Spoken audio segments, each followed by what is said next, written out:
morning. I seem to be stuck in Pacific Grove, California right now in my speaking, so I have another story for you from that period of my life. We loved the ocean, my husband, you and I, and every chance we'd go down to one of our favorite beaches along the Pacific Grove shoreline. We might find a spot on the rocks, snuggle up a little, his arm around my shoulder, maybe I'd lay my head over on his shoulder, and we just watch the waves and breathe to that rhythm. Yeah, been connected to the ocean for a long time. He would say, honey, are you watching the waves? Oh, yes. Yes, I am. What you're watching is entropy, he would say. Excuse me, what? Wait? What happened to my romance and the ocean and the waves and the rhythm? And yeah. Well, my husband had a knack for shifting romantic moments. Luckily, he also sometimes wrote really lovely poetry, saving grace. But entropy, it fascinated him because it's the lack of order. And that's always what he noticed about the ocean.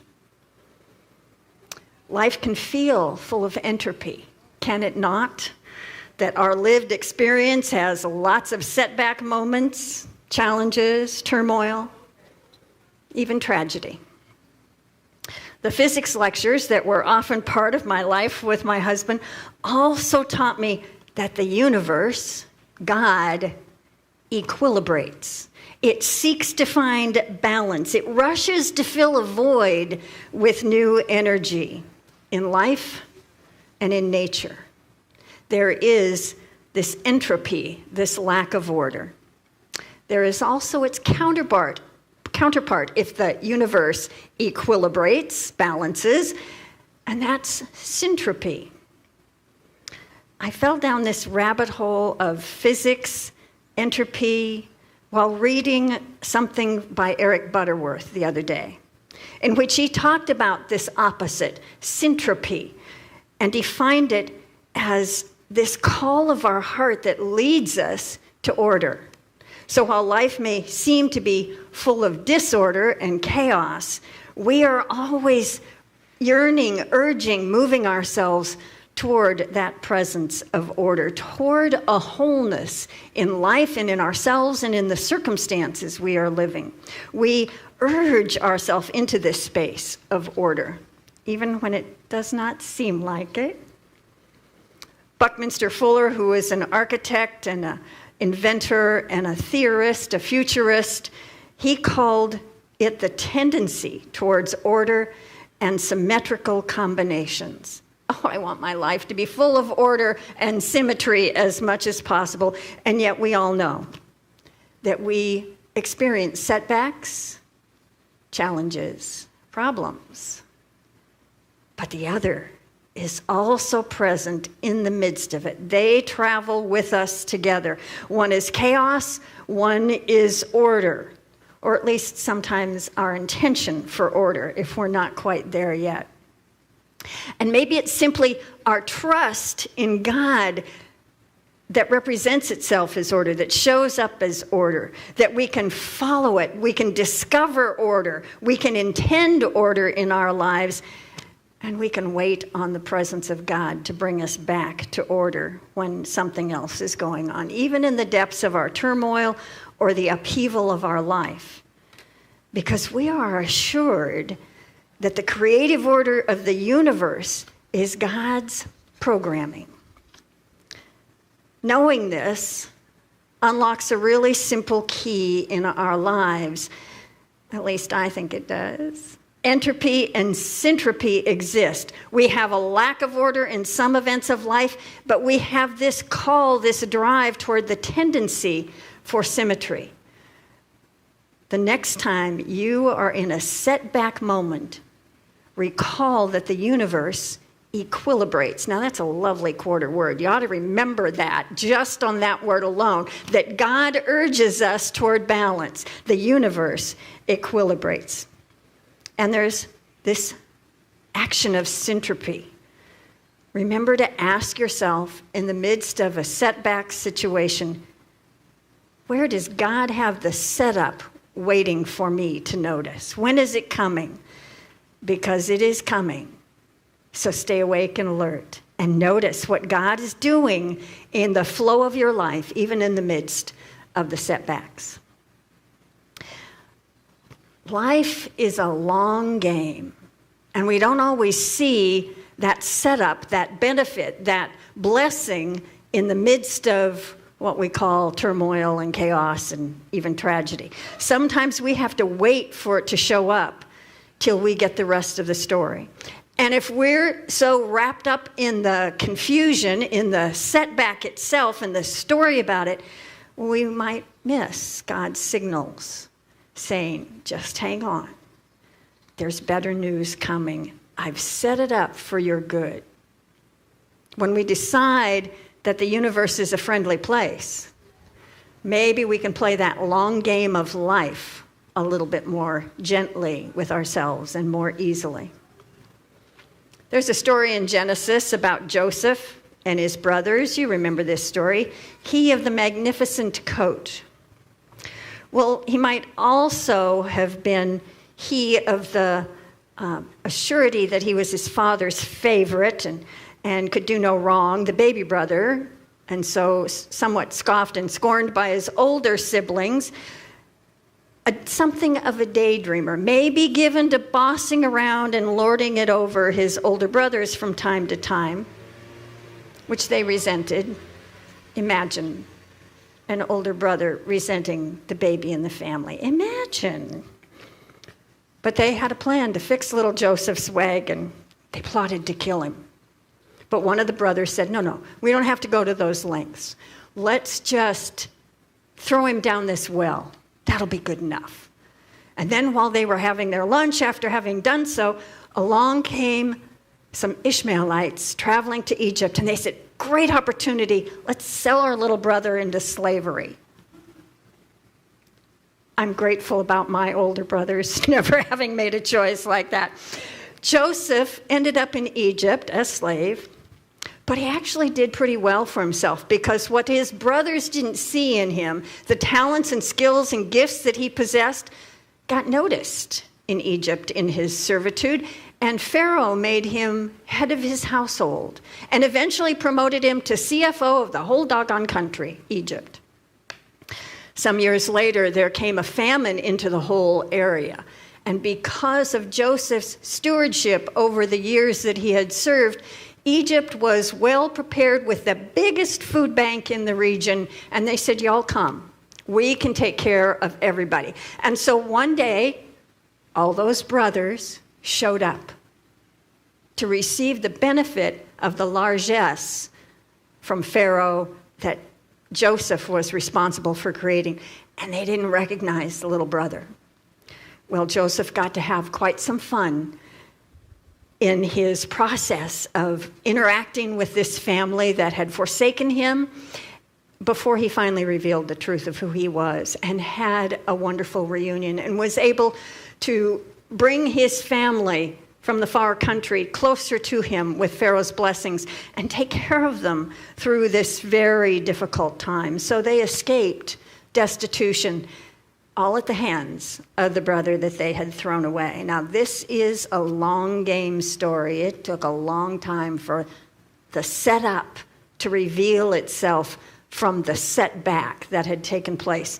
The story begins in chapter 37 of Genesis, and we don't get to the end of the story until chapter 46. Long game. If we can figure out that life works like that, and if we can stand in this knowing that the universe, God, moves us toward order even when other things are going on, then we can be not in the struggle, but we can be in the long game, knowing and remembering that God will deal with the setbacks by giving us a setup.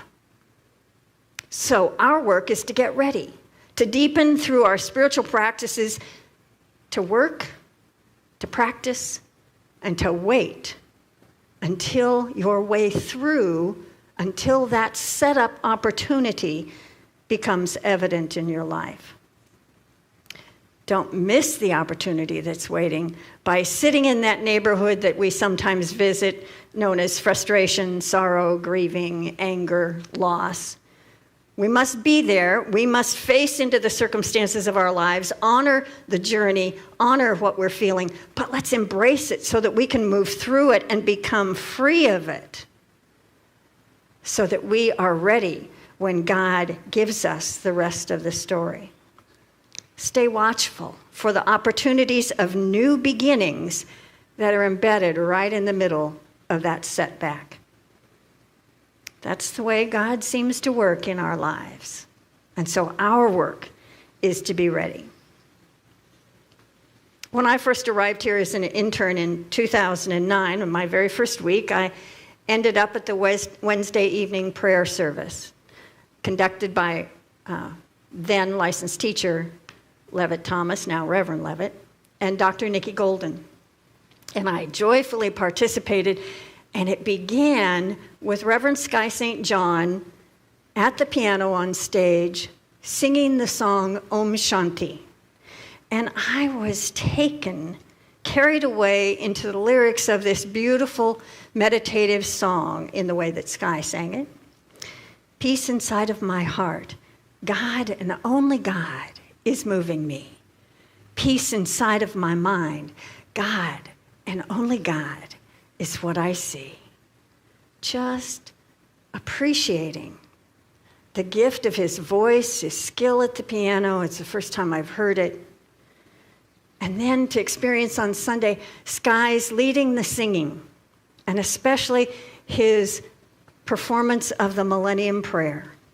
Oh, I was stunned when he told me sometime later that there was a choir director in his youth who had told him when he tried out for an activity that, you just might as well give up the idea of singing because you're not going to make a singer. You just don't have much of a voice. I just give up and save yourself a lot of heartache.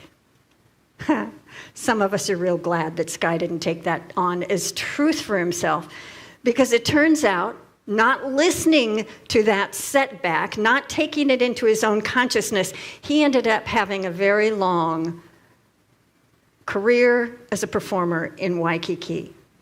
He was active in local theater productions. It scratches at my memory that Sky performed the national anthem in Hawaiian at a major event. I've lost the detail, but I'm fairly certain that's somewhat accurate. Oh, if he had listened to that choir director's naysaying about his skill, what we would have all missed. He didn't accept the setback. He heard somewhere his own strong voice calling him into service to God through this gift. And he was determined to allow God to show him, to open the magnificence of the setup through that experience. So here's our key. When we are given a setback, everybody's got them. Is there anybody here that hasn't had any setbacks in life? I want to talk to you after service today. Yeah, we all know these events in our lives, some of them small, some of them tragic.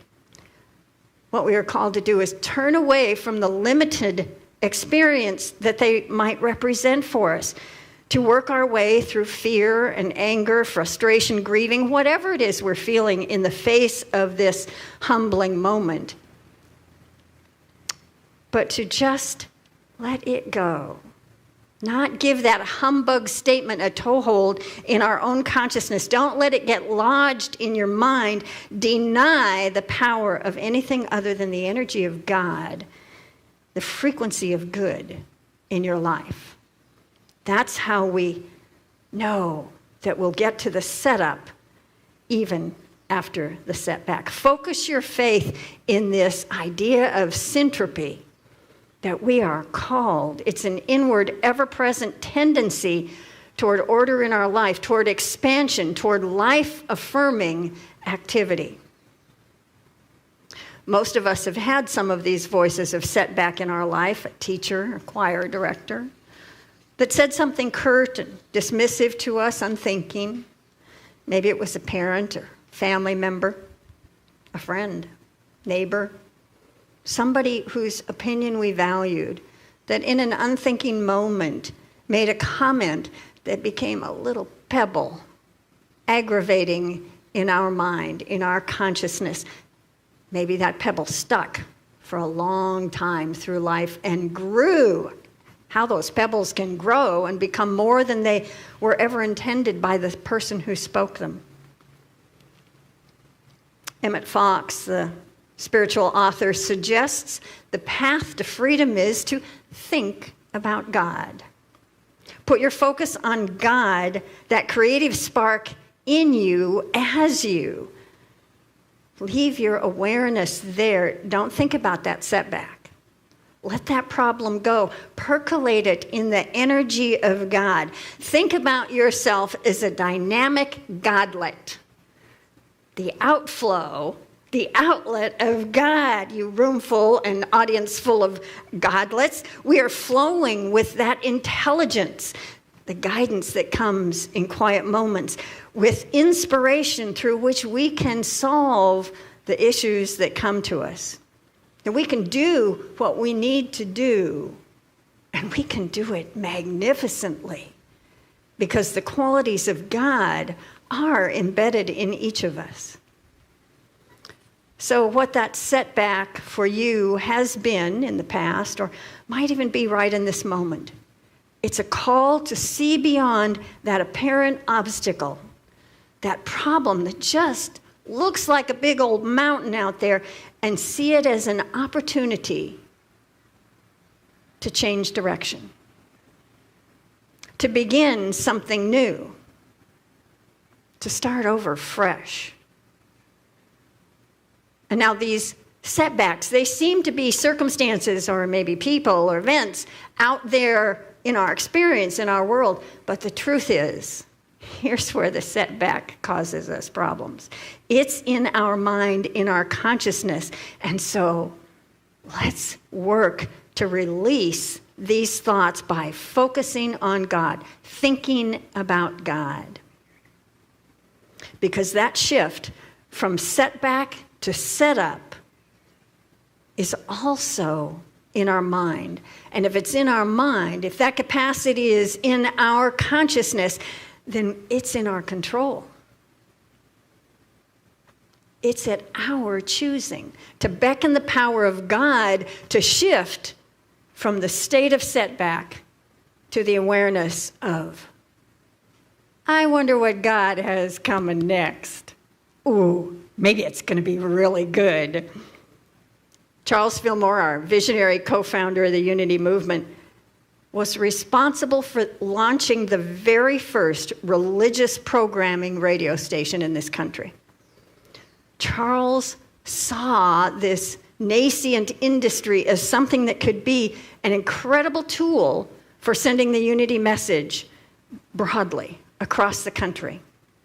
So broadly, there is a whole community of unity in Nigeria, in Africa, because in the middle of the night, they got those radio waves from Unity's early radio station.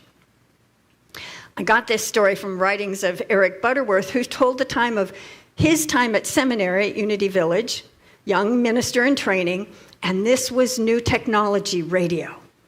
And so a communications expert came in and analyzed everybody's voice, took measurements, took readings, recorded, and then came back with an opinion about the students and their successful use in the announcing staff for this new radio station.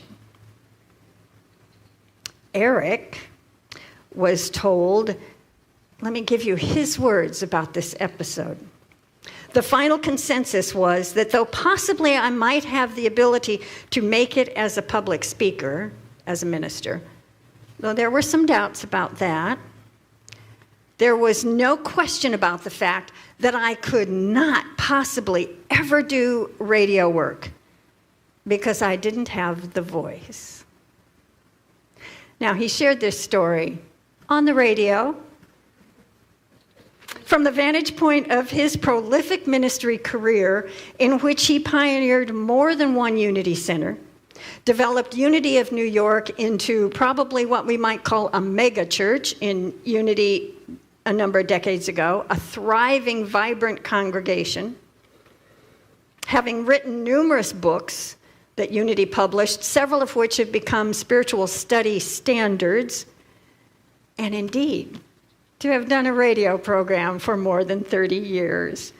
He attributes his success to not accepting the truth of the obstacle that was presented to him, the setback in his consciousness.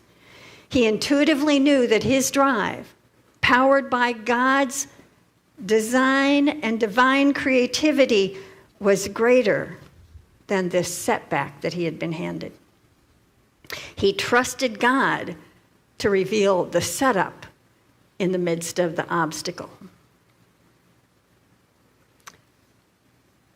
Maybe you have a setback that looks a little like this. Imagine you work in an organization and it's in a time of great change. Some upheaval, certainly opportunity. You read the financials and you can see that there is a need for radical change, cutbacks, fiscal choices that have to be made in the next budget cycle. And you know that that's likely to impact your own employment. Still, when it happens, when you're sitting with the boss in that your contract is ending conversation, there's a little voice that says, my career ends like this? This is the death knell of this opportunity. Oh, thank God there's a second voice, and it would be God, I'm quite sure, that says, yes, this chapter is closing, but just hang on.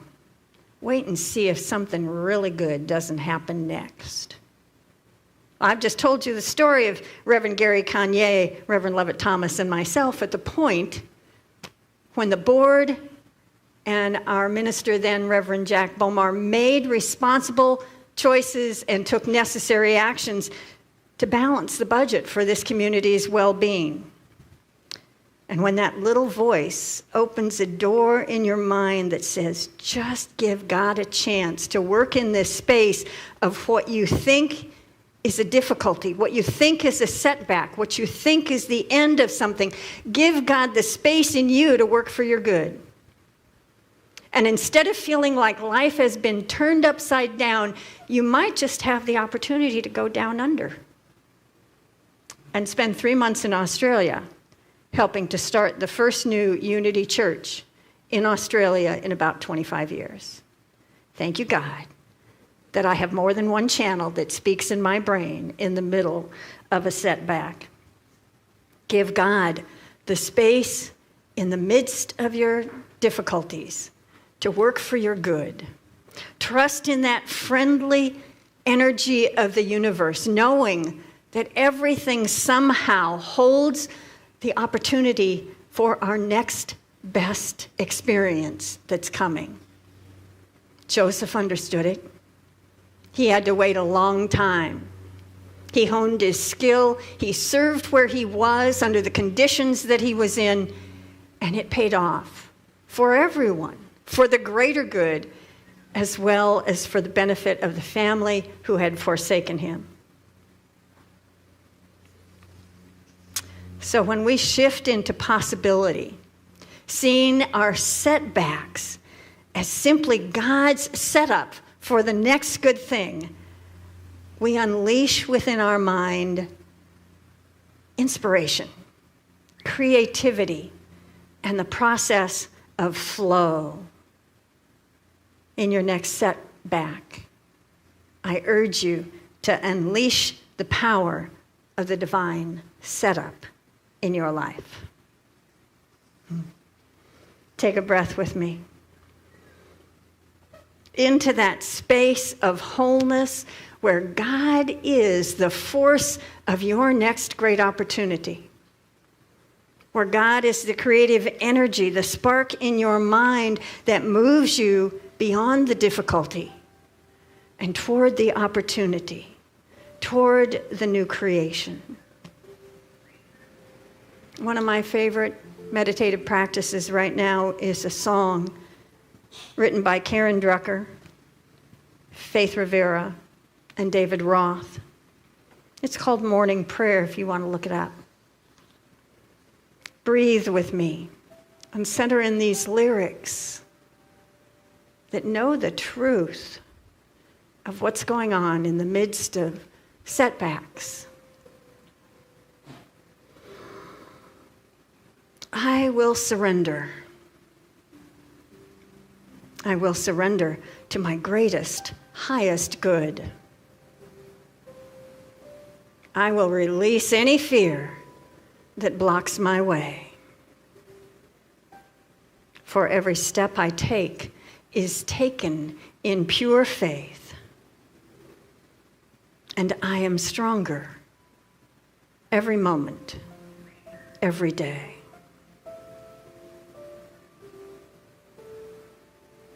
I will surrender to my greatest, highest good.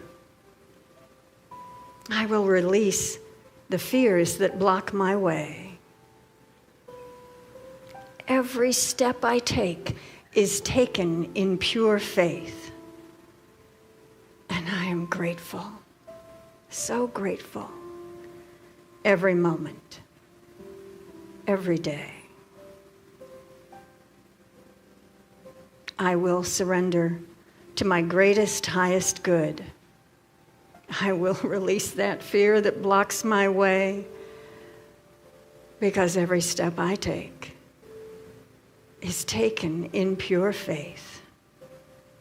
And I'm more loving every moment, every day. So as we ask our inner intelligence to hear the truth that God is preparing us even in the midst of setbacks, that energy is preparing us with a divine setup for the next greatest, highest good. And we rest in this truth, in the silence.